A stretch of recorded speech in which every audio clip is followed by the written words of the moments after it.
ProPILOT Assist is a hands-on driver assistance system that provides limited lane keeping and throttle and brake control assistance. It is not a self-driving system. ProPILOT Assist uses Intelligent Cruise Control, or ICC, to maintain distance from preceding vehicles, and Steering Assist to help keep the vehicle near the center of the lane. To turn ProPILOT Assist on, push this switch. Accelerate or decelerate to your desired speed, then push this switch. These indicators will illuminate. When clear, consistent lane markers are present, ProPILOT will use Steering Assist to provide small steering corrections that help keep your vehicle near the center of the lane. When Steering Assist activates, a chime sounds and these indicators turn green.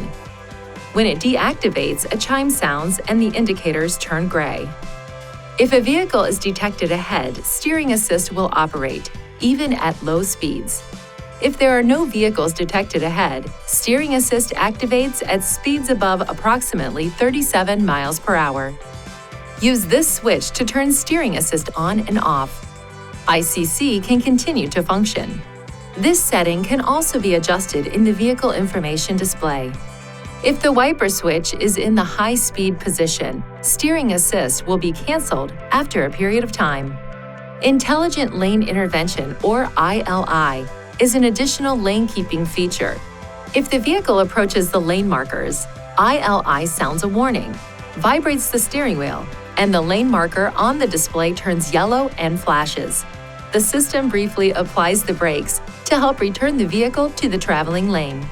Another feature of ProPILOT Assist is Intelligent Cruise Control. When your speed is set, ICC monitors the speed of and distance to the vehicle ahead.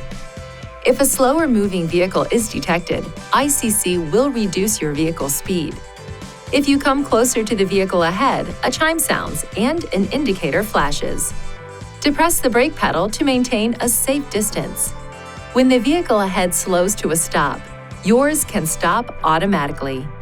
If your vehicle is stopped for less than 3 seconds and the vehicle ahead begins moving, your vehicle can begin moving again automatically.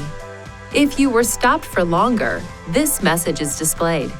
Push this switch or depress the accelerator pedal to continue system operation and begin moving. There are 3 different distance settings that can be used: long, middle, and short. Push this switch to cycle through the distance options. Push this switch to turn the system off. Push and hold this switch to activate conventional cruise control mode. You can change between the 2 modes at any time simply by turning the system off and back on. ProPILOT Assist also monitors the steering wheel to ensure the driver has at least one hand on the wheel at all times. If no hands are detected, the no hands on wheel sequence will begin. First, this warning will appear. Next, the warning will flash, along with a series of escalating audible alerts and a brake pulsation. If still no steering input is detected, an emergency alert sounds, and the vehicle will slowly be brought to a stop in the traveling lane. If steering input is detected during any of these warnings, the no hands on wheel sequence will be canceled. To ensure proper function of the system, keep these areas clean and free of obstruction. If any of these areas are blocked, an indicator and/or a warning message may be displayed. When safely parked, clear any obstructions to the radar and camera areas. This may include turning on your windshield defrost for a few minutes. If the problem persists after clearing any obstructions, it is recommended you visit a Nissan EV-certified dealer for service. If ProPILOT Assist malfunctions, it will be turned off automatically. A chime will sound, and this warning will appear. Stop the vehicle in a safe place, turn the vehicle off, and restart the vehicle. If the warning continues, there may be a malfunction. Although normal driving can be continued, the system should be inspected. It is recommended you visit a Nissan EV-certified dealer for this service. Please see your owner's manual for important safety information, system limitations, and additional operating and feature information.